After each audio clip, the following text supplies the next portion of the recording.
We're really excited to kick off the second half here with the agency panel, really hearing that perspective of how we can use our buying power in advertising for good. Actually, the first time we did the Green Media Summit in New York, it was a similar group of agency panelists, and it actually started the conversation that led towards the GMSF, the Global Media Sustainability Framework, about some of the how do we work together to create more consistency in how we measure sustainability in our industry. So excited to see what comes out of this one. No pressure, but excited to see what comes out of this one.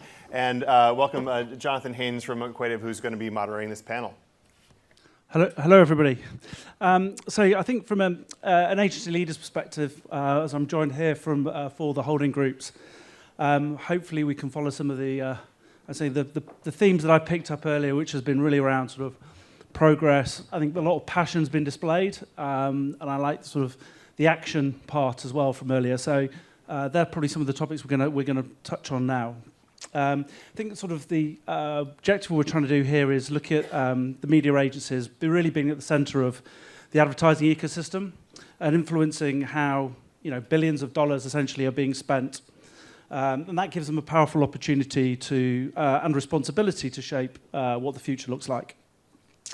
So I'm sort of going to dive into the first question. If you introduce yourself and then sort of your answer. We'll start with Tim.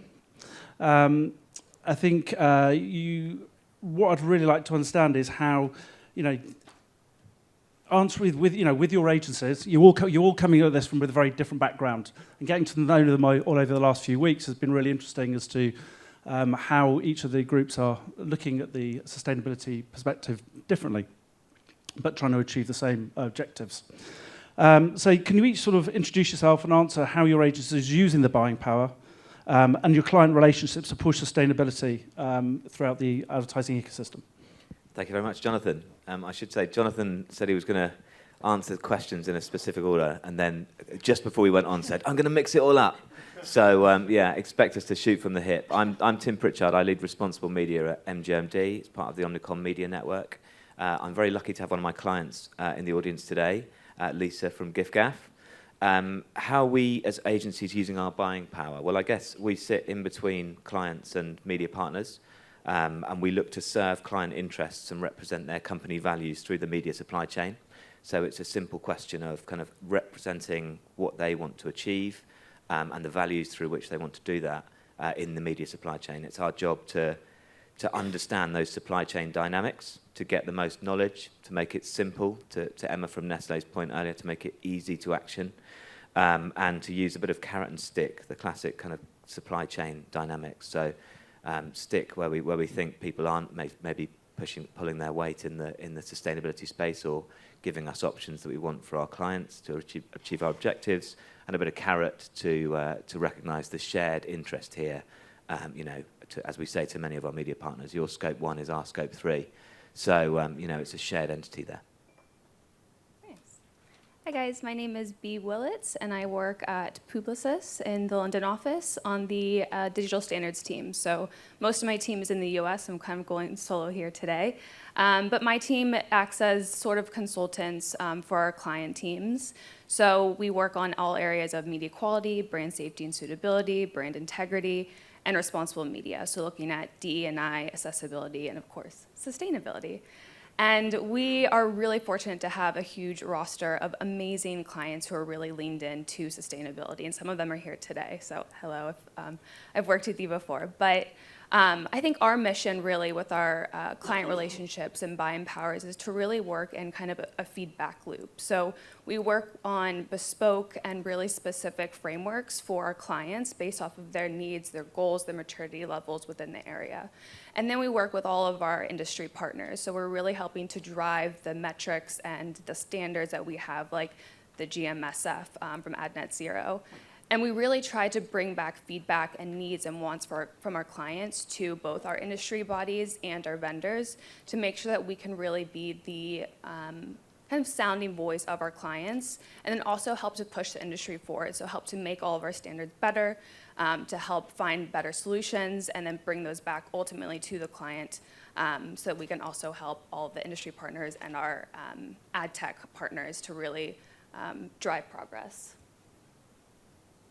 Hi there. I'm Andy Collins. I head up the planning team at Wavemaker. And I think I come from a performance background, and for me, there's never been a better time to be a planner. We are sat on a wealth of data, and really that enables us to make better decisions on behalf of our clients, so better decisions about how we buy media, how we optimize media, how we really understand audiences. And so in the space of sustainability, that's really allowing us to make better decisions about exactly where we place ads that are better for the environment, how we make decisions that optimize to business results as well as sustainable decarbonisation results, and really using just the wealth of data that we have to act on behalf of our clients and their kind of best interests. Great, thank you. Annie Gibbons from Dentsu, Head of Sustainability for the media service line, and I'm quite new to media. I come from a climate science background, so where science meets spin. It's been quite an education to enter the media world, but also just really interesting to sort of bring that rigor and perspective to how we buy media for our clients. I think one of our key roles is keeping sustainability high up the priority list for our clients, so or at least on their priority list. So a lot of them want to do it, and sometimes it comes down to the personality of the client you're dealing with.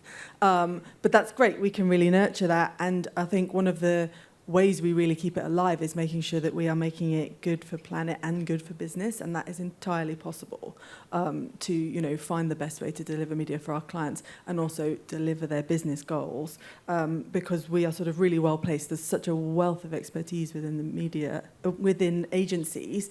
I can just draw on so many different people to speak to programmatic, to speak to climate science, to speak to how we drive attention and really how we optimize that, but in a low impact for the planet way.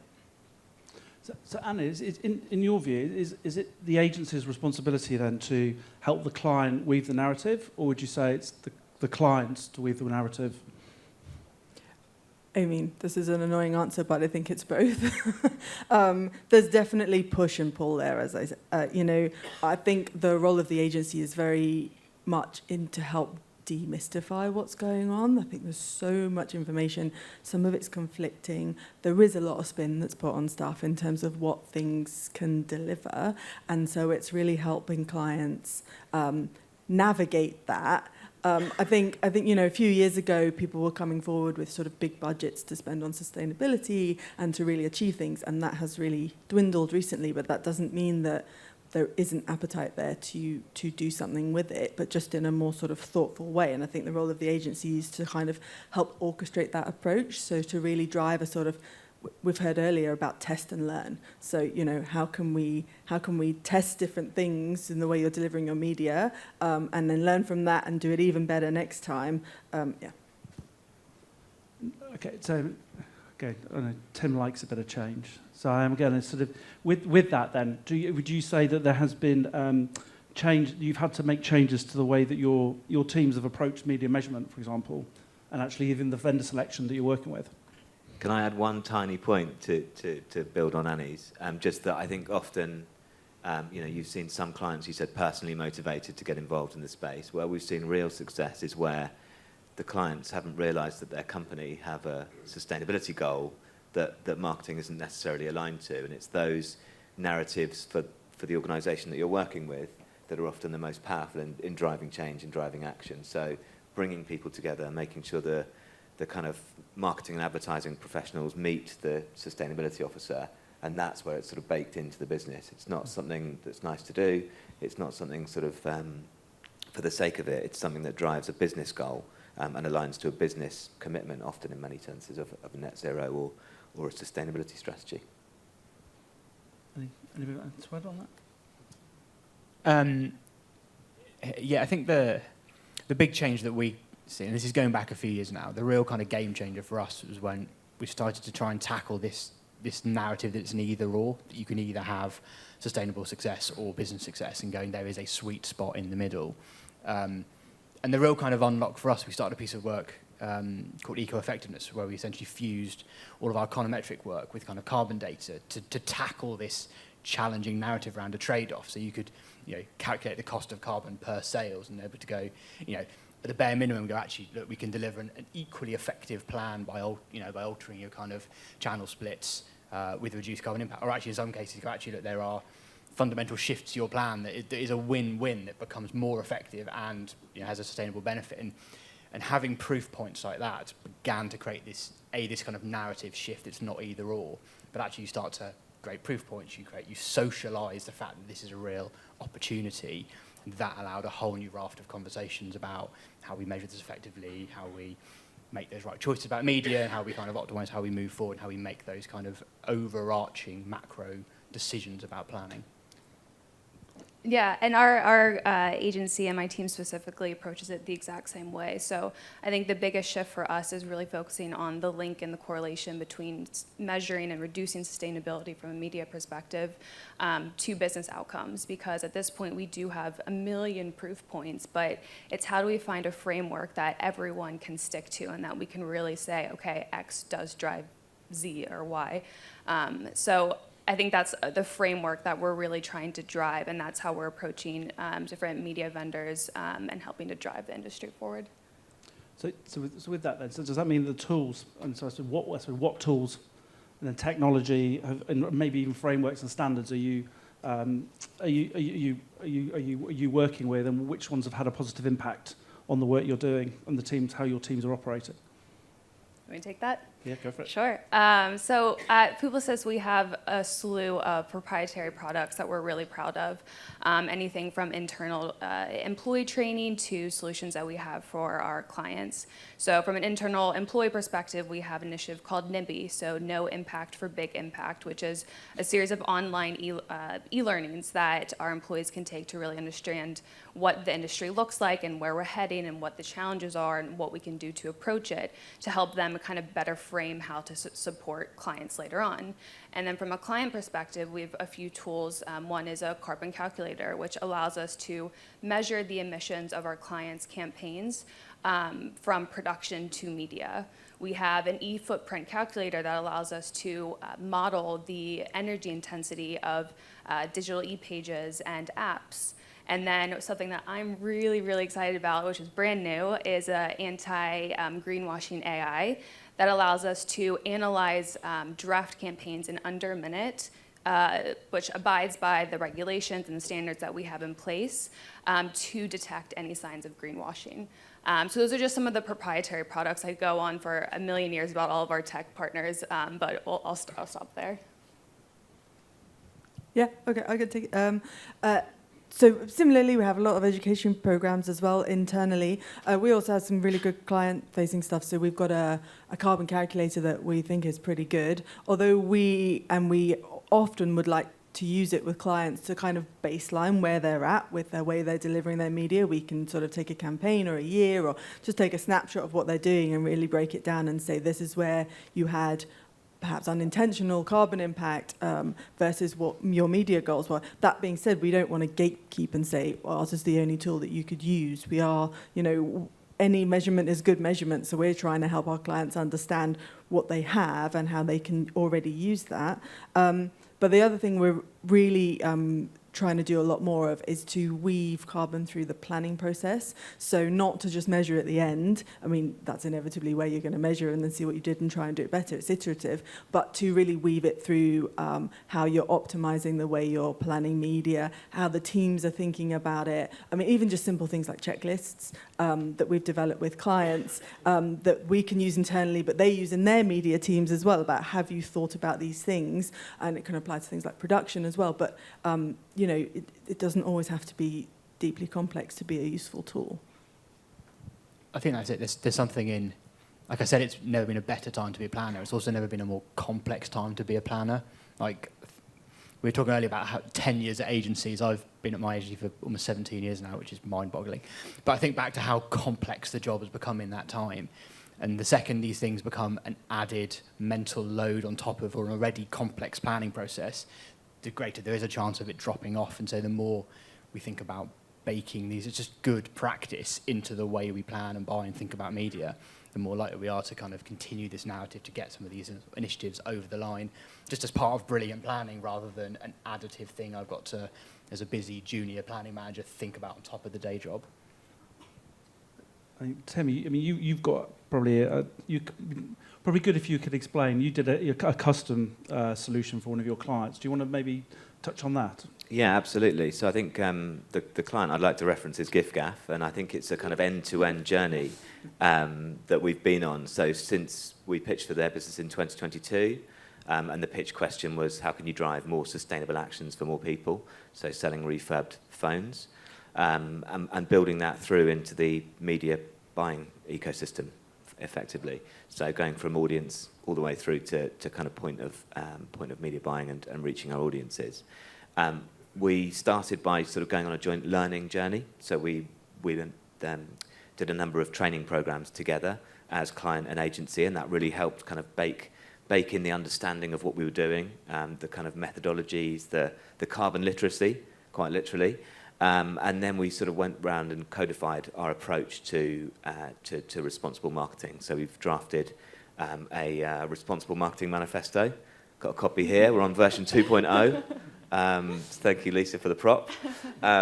Ultimately, it's something we are open sourcing, unlike sort of some other elements of the industry. We're open sourcing this to all to kind of learn from as a framework, as a shared learning. We see this as a space of pre-competitive advantage, so something that we should be sharing across the industry. And then I guess we've gone into activation, so creating some planning principles, less is more, and responsible reach, which are our two media planning principles that we use to reach the market. Understanding that often reducing wastage, as everyone's alluded to, is also a great way of reducing carbon, but also adding in sustainability criteria into our media selection process. So understanding that. And then we've driven that all the way through into media decarbonisation tactics, which we've built with media partners and in channel, and then shared those across the agency. And then finally, one I'm most proud of is our Media in Service of Nature sort of fund. And ultimately, this is a way we work with our media partners to create a fund that goes into nature restoration. So every media plan carries a levy. It's paid by agency, by brand, and by media partners. We've got 15 media partners signed up. And across the course of working with giffgaff, we've generated over 200K into nature restoration. And that, again, is an open source framework. We've got two big brands that are looking to pick that up and take that and run with it as well. So anyone's welcome to grab me after for more details on that. That's my sales plug over. Very valid one. I think just looking at industry collaboration then, and as well to the wider panel, how from an agency's perspective, how can agencies collaborate more effectively with both clients, platforms, publishers to make more change happen? And that's Bea, do you want to take that? Sure. So many different ways. I think the first one is aligning on standards and common nomenclature so that we can all start measuring in the same way and talking in the same way, so that when we're benchmarking and then when we're setting goals and then when we're looking to optimize, we're all able to really come together in the same way so we can all understand what's going on and how we're going to improve. And in a similar vein, I think it's really working together. So feedback with each other. We all have best practices in different markets for different sectors. So really working together and creating a feedback loop. Because I think ultimately our major goal is to improve the environment, and competition comes from that. So business will always follow, but I think primarily we really need to think about how we can all work together and communicate to make serious change. Can I build on that as well? In terms of the working together, almost came at this from the other perspective of like what not to do.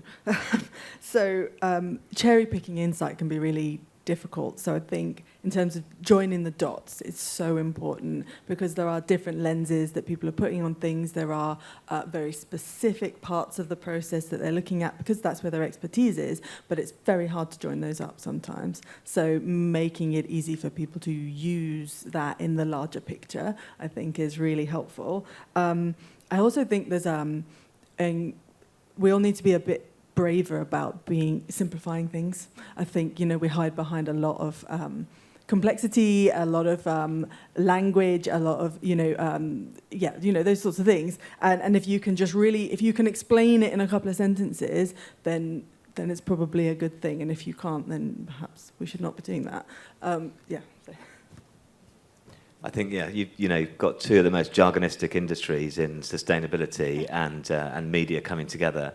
But I think I'd probably say a role for kind of cross-industry bodies. Got Stephen, who obviously Ad Association and Ad Net Zero, sitting in front of me. But the role of getting together as an industry to solve these problems leads to things like the GMSF, which I'm sure you're all familiar with. But also a big shout out to sort of the IPA and the IAB for their roles in these digital standards that we really need to kind of to spread across the industry. So coming together as an industry, but also as communities as well. Also, to not add a fourth thing, but I'm going to do it anyway. I think as well, there's just something in celebrating and sharing the amazing stuff that is happening. Obviously, Ad Net Zero shortlist out this morning. Instantly, kind of go really curious about some of these things, and just by this is an industry that is founded on curiosity and innovation, and that's where people get their ideas from. Going like jealousy, going, God, I wish I'd done that for my, I wish I'd thought of that. And the more we can bring to life the amazing work that is happening, the more you normalise it, the more you inspire people to think creatively about these solutions, the more momentum this thing will have. And I think that is also, on top of everything else that's been said, just inspiring people to think creatively about the problem is really important. I suppose being as saying that you're the more experienced planner amongst us here, but would you say that's also an element of going back to the craft of media planning, right? And using insights to create that craft. Exactly that. As I said, the part of the job now is sifting through the clutter, the falsities in the data, the biases, and all that. That's also kind of the really fascinating thing, and getting to the nub of the solution in a lot of instances here is just quality media planning, doing media planning better. JB spoke about it, reducing wastage, reducing ads no one's ever going to see. I think, as a digital part of our industry, we've done ourselves a disservice in many ways in terms of the way we've created this kind of advertising landscape, and actually just getting away from some of that, getting back to ads that are in quality environments, that grab attention, that are seen and seeable, that all these things that is kind of at the crux of what we do, the real craft of planning. We're back to this win-win situation. Our clients win in terms of business results, and the industry wins in terms of quality media drives better results and better sustainable outcomes. Okay, I want to sort of move back there. Bea touched on greenwashing a bit earlier, and I think we're all aware of the risk of greenwashing in media sort of claims. How is your agency combating greenwashing, and how can we ensure accountability across the industry? And I'll sort of I'll start with you, Bea. Sure. So obviously I mentioned the tool that we have, the anti-greenwashing AI, but I think really it's how we communicate the topic with clients. So first of all, encouraging them to start slow if they are new to sustainability. So it's being really honest about where they are right now, what their goals are, and then what their gaps are, because consumers want to know that. Users want to know that, and they will see through us if we don't. Be really transparent about exactly what we're doing and where we have to grow. But we also explain, obviously, the legal legislation aspect of it. So obviously the EU wants to ban greenwashing by next year, and we have the UK Green Claims Code and the EU Green Claims Directive. So lots of regulation to abide by to avoid any fines or bad reputations. And then I think the biggest aspect of it is very tactical, and that is how we're actually communicating our sustainability practices, and that needs to be extremely specific. It needs to be substantiated with third-party accreditations. It needs to be very truthful and very transparent, and that's something that we're all trying to get right now. I think the biggest hurdle surrounding this topic is green hushing. So companies and clients that are really just scared to demonstrate and to explain what they're doing. And our goal is to really help them combat that and be really confident in what they're doing, with considering all of these different metrics in mind and guidelines. And in terms of a tool, actually recently I came across a Can Explainer series. They have an amazing descriptor of pretty much every topic that we're hitting on within media, but they have a greenwashing website all about kind of the tools and the tricks and exactly what you need to know. So I definitely recommend looking that up after this session. Can I ask us this question on that? Are you finding that the greenwashing concern is stopping brands? Brands aren't doing stuff because they're concerned about the greenwashing, therefore they're not starting? Yeah, I mean, green hushing, like, I think that's the newest word that we're all hearing. And it's understandable. I mean, especially as consumers are becoming a lot more passionate about this topic, they're equally passionate to call us out on any mistakes or any flaws in what we're explaining. So I think that's a huge area that we can work on to help our clients to be really honest and be really confident about how we're describing the initiatives that they have in place. Is anybody else on? I'd probably jump in on that one. We don't really see an issue with coaching clients on greenwashing because the media supply chain is quite supply chain focused rather than external messaging focused. So you don't need to have a green product to do a green media plan. You know, you might not choose to talk about it, and that might be, you know, your reticence to kind of laud it to the industry. But actually, most of the companies that we work with, they're either working on regulatory frameworks, so they want to green their sort of, to decarbonise their media supply chain for reporting purposes, or they just want to do things better. So we've touched on reducing wastage, better performance and better sustainability. So while we train the teams, as Bea and others have alluded to, on green claims code, we think that the media supply chain is a great place to act. And you don't need to necessarily sort of shout from the rooftops about it. The only other thought I had is some of the clients that are the most leaned into green media have much bigger problems than media. So their supply chains are like millions of tons of wood or gold and silver or like massive amounts of beverages. So they've got really big sustainability challenges in the actual products they produce. But they just see this as like, of course, we're going to do green media as well. Like we're looking at everything, but they just might not be talking about it for that reason because they've just got, it's a drop in the ocean for them, but it's still important to them. Just for the sake of time, we're going to go to just sort of one last question. What specific items do you want, or actions do you want the rest of the industry, whether it be brands, technology providers, partners, publishers, to take away, and what would you like them to take away? Join our Media in Service of Nature Fund. Come and see me after. Generate positive nature impact as part of your media plan. I think everyone should familiarize themselves with the standards that we do have in place. I think the newest one that we're all talking about, the Global Sustainability Media Framework, I think starting to build those into your tools and solutions, as long as you are measuring already. So I think measurement is the first one, but building that into your measurement strategy. I think there's an education job here to be done. But for me, it all starts with removing this narrative of it's either or, and the more that lands, the more that unlocks people's interest, curiosity, and kind of innovation in this space. I think it's kind of a simple one. Keeping it on the agenda. People have mentioned previously, the political cycle has a lot to answer for in the way we are talking and thinking about this at the moment. So just keep it on your agenda, even if you can't talk about it publicly. Keep doing, what you know is the right thing to do, because I think it's not going to go away. Sustainability is here to stay, and it will come back much, much stronger, I hope, in the next political cycle. Okay. We haven't got time for questions, but please feel free to ask the panelists questions afterwards. After saying thank you very much, everybody.